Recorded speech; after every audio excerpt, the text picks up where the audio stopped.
Dear friend, आज मैं आपको टेंसेस के बारे में कुछ बेसिक बातें बताने जा रही हूँ। ठीक है, तो सबसे पहले जब हमें टेंसेस के बारे में जानना होता है तो हमें पर्सन के बारे में जानना बहुत ज़रूरी होता है। ठीक है, पर्सन हमारे फर्स्ट पर्सन, सेकंड पर्सन और थर्ड पर्सन होते हैं। फर्स्ट पर्सन में आता है हमारा आई और वी। आई मतलब मैं, वी मतलब हम, तो हमारे फर्स्ट पर्सन में आते हैं। सेकंड पर्सन में आता है यू। यू मतलब जिससे हम बात कर रहे हैं वो हमारा यू होता है, यानी तुम। थर्ड पर्सन यानी तीसरा कोई इंसान जिससे हम बात नहीं कर रहे लेकिन जिसके बारे में हम बात करते हैं, वो हमारा थर्ड पर्सन होता है। इसमें आता है हमारा ही, she, it, they, names.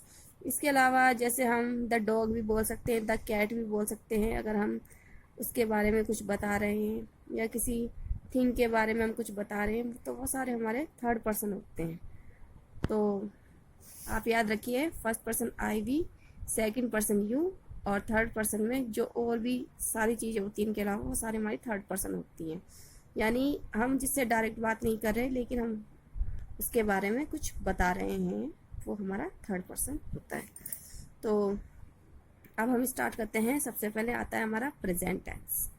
Present tense में सबसे पहले हमारा सिंपल प्रेजेंट, यानी जिसमें हम जब कोई सेंटेंस बनाते हैं सिंपल प्रेजेंट में, तो उसमें हम उसके अंत में क्या आता है, उसमें आता है जैसे मैं खाता हूँ तो ता हूँ, या खाती है, वह खाती है, ती है। तो जैसे मैं खेलता हूँ, मैं पढ़ता हूँ, मैं जाता हूँ। तो इस टाइप के जो सेंटेंसेस होते हैं वो हमारे सिंपल प्रेजेंट होते हैं। यानी हम उसमें प्रेजेंट को सिंपल से डिस्क्राइब कर रहे हैं कि हाँ ऐसा होता है, बट उसमें कोई हमें पर्टिकुलर हम टाइम नहीं देते हैं। बस ये होता है कि हाँ वो काम प्रेजेंट में हो रहा है, कब हो रहा है ऐसा कुछ हमारा उसका वो नहीं होता।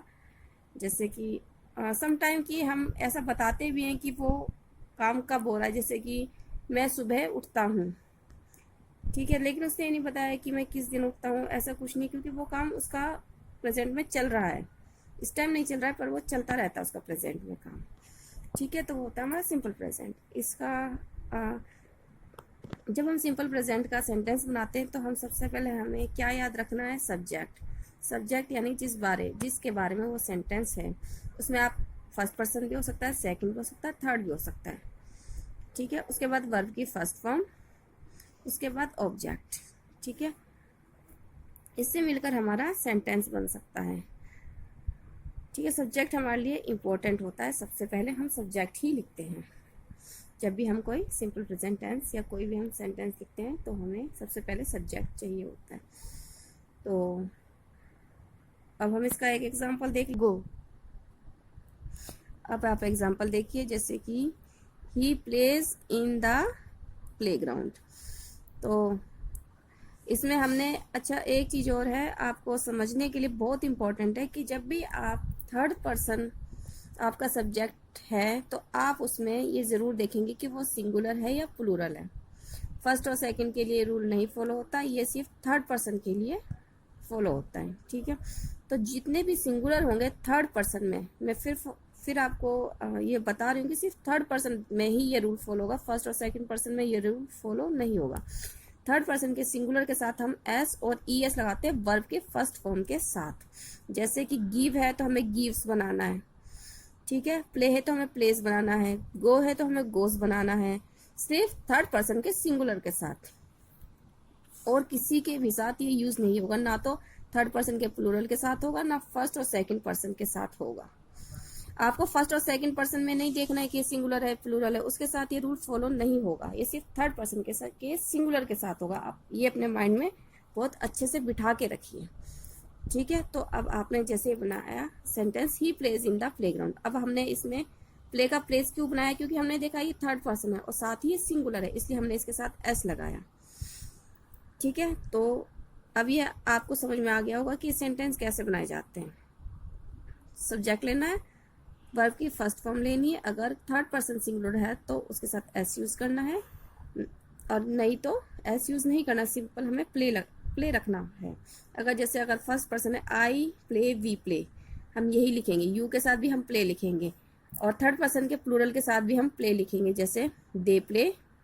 और अगर किसी का नाम सिंगुलर है, यानी अगर आप किसी का नाम सिंगल लेके सेंटेंस बना रहे हो, जैसे कि रीता, तो आप प्लेस लगाओगे क्योंकि वो सिंगुलर है। लेकिन अगर आपने उसके साथ कोई और नाम ऐड कर दिया, जैसे रीता एंड मीना, तो आप उसे फिर प्ले लिखोगे, ना कि प्लेस, क्योंकि वो प्लूरल हो जाएगा। तो ये आप अपने माइंड में बहुत अच्छे से कैप्चर करके रखिए, ये थर्ड पर्सन का ये रूल जब हम सिंपल प्रेजेंट टेंस बनाते हैं। तो अब आप इसका नेगेटिव देख लीजिए। क्योंकि इसमें ही थर्ड पर्सन का सिंगुलर है और इसके साथ हमने एस लगाया था, तो जब हम इसे नेगेटिव में चेंज करेंगे तो हम इसमें डू का डज कर देंगे। He does not play in the playground, क्योंकि यहाँ से हमने एस हटा दिया और हमने वो एस डू के साथ यूज़ कर दिया। डू के साथ एस लगाने के लिए हम ई एस लगेगा, हमारे डू के साथ हम एस नहीं लगाते, हम ई एस यूज़ करते हैं। तो डू का डज जब हम बनाएंगे तो ई एस लगा दिया, और हमने इसमें शॉर्ट फॉर्म में नोट को हमने डजंट कर दिया, डज के साथ ही हमने नोट को कंबाइन कर दिया, डजंट लिख दिया। आप डज नॉट अलग से भी लिख सकते हैं, इसका सेम मीनिंग होगा।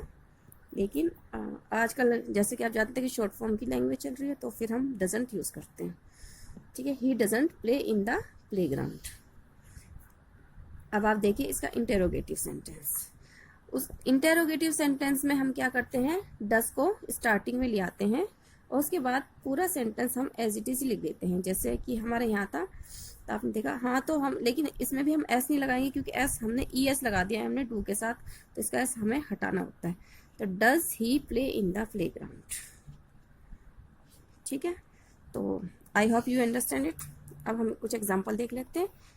तो जैसे कि हमने फर्स्ट पर्सन का एग्जाम्पल लिया आपको समझाने के लिए कि इनके साथ हम एस या ई एस यूज़ नहीं करते। I go to the park, simple sentence है। फिर अगर हम इसे नेगेटिव में चेंज करेंगे, तो जैसे हम इसमें ही के साथ हमने डज लगाया था, हम इसके साथ डज नहीं लगाएंगे क्योंकि ये फर्स्ट पर्सन है। तो हम लगाएंगे I don't go to the park. हमने डू नॉट को शॉर्ट फॉर्म में लिखा है डोंट, क्योंकि आजकल ये आपको पता है ट्रेंड में है ये लैंग्वेज शॉर्ट फॉर्म वाली, तो इसलिए हम डोंट यूज़ करते हैं। इससे थोड़ा सा हमारे इंग्लिश का लेवल हाई लगता है। तो I don't go to the park.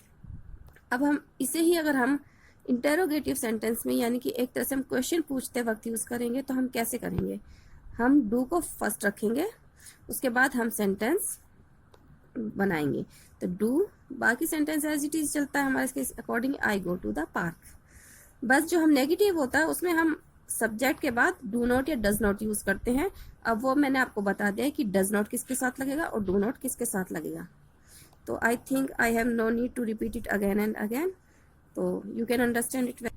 गो, अभी एग्जाम्पल देखिए। We like to eat banana, हम बनाना खाना पसंद करते हैं। ठीक है, तो आप अब देखोगे कि वी के साथ हमने लाइक यूज़ किया है, ना कि लाइक्स, क्योंकि वी फर्स्ट पर्सन है। तो उसमें हम सिंगुलर और प्लूरल का कुछ नहीं देखना होता है हमें, हम सिंपल फर्स्ट पर्सन और सेकंड पर्सन देखेंगे। मैं आपको पहले भी बता चुकी हूँ कि ये रूल सिर्फ थर्ड पर्सन के साथ ही हमारा फॉलो होगा, ना कि फर्स्ट पर्सन और सेकंड पर्सन के साथ। तो वी फर्स्ट पर्सन है, तो आप बिना किसी डाउट के सीधा लाइक लगाइए, एस नहीं लगाइए। और टू ईट बनाना, और टू के बाद हमारी कभी भी कोई भी सेंटेंस हो, चाहे किसी भी तरह का हो, टू के बाद वर्ब की फर्स्ट फॉर्म ही लगती है, चाहे वो परफेक्ट, पास्ट परफेक्ट हो, प्रेजेंट हो, पास्ट हो, फ्यूचर हो, कुछ भी हो, चाहे वो कॉन्टिन्यूस में हो, किसी में भी हो, उसमें आप ये याद रखिए कि टू के बाद कभी भी हमारी कोई और फॉर्म नहीं लगेगी, ना कोई ING वाला सेंटेंस आएगा, यानी ईटिंग, कुछ भी नहीं आएगा, ना एस लगेगा ना ES लगेगा, चाहे वो आपका कोई भी पर्सन हो, कुछ भी हो। टू के बाद जब भी आपको वर्ब लगानी होगी तो वो आपकी सिंपल फॉर्म, वर्ब की सिंपल फर्स्ट फॉर्म ही आएगी। ठीक है, तो अब आपने देखा वी लाइक टू ईट बनाना, वो बनाना खाना, हम बनाना खाना पसंद करते हैं। अब इसको नेगेटिव में किया तो हम सब्जेक्ट के बाद डू नॉट या डू नॉट लगाएंगे, क्योंकि ये तो फर्स्ट पर्सन है, इसके साथ डस का तो कोई मीनिंग बैठता ही नहीं है। तो we do not like to eat banana. फिर हमने इसी को क्वेश्चन में रिपीट किया, तो do we like to eat banana, क्या हम बनाना खाना पसंद करते हैं। तो इस तरह से ये कुछ एग्जाम्पल हो गए। ओके, तो अब हम अपना जो हमारा जो नया वीडियो आएगा उसमें हम टेंसेस के बारे में और जानेंगे, जैसे कि प्रेजेंट टेंस के बारे में, प्रेजेंट कंटिन्यूस के बारे में, प्रेजेंट परफेक्ट के बारे में, और प्रेजेंट परफेक्ट कंटिन्यूस के बारे में, पास्ट के बारे में। तो आप हमारे चैनल देखते रहिए और अपनी टेंस के बारे में पूरी नॉलेज लीजिए। ताकि आपको कभी भी किसी तरह का डाउट ना रहे कि टेंसेस में हम टेंस सेंटेंस कैसे बनाते हैं। तो I hope that you like this video, and if you like this video then please comment, or if you have any suggestion please write in comment box. Thank you for watching this video, and okay, till then, bye.